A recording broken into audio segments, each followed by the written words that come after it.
Wale watu watatu wa kanisa hili walikuwa wametushtaki. Wamefunga kanisa na wameenda na kifunguo.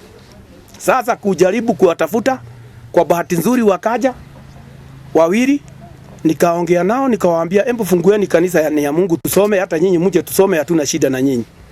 Walisema hawawezi, lazima wagoje, kuna mtu anagojea awaelekeze. Baadaye kidogo tukapata ripoti kwamba kuna ripoti imetoka kwa OCPD kwamba hapa kusifanywe misa.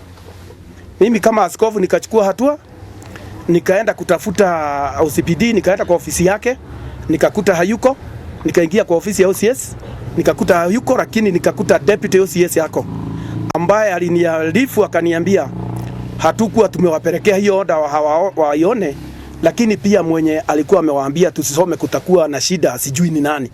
Kwa sababu leo tumesoma, kulikuwa na ofisa hapa karibu akitazama amani yetu na wameona tumesoma kwa amani, hakuna mtu ameletea mwingine shida. Kanisa imekuwa mzuri mpaka leo, tumeona mpaka Roho Mtakatifu alikuwa pamoja nasi. Tumekaa na shida mingi kutoka wakati kanisa ilianzia hii matatizo, na tumefurugana na watu ambao walikuwa wamesema wanatoka na West waende na Diocese. Na wakati tuliongea na watu, tumeongea wakati, lakini hawa watu wanabadilika.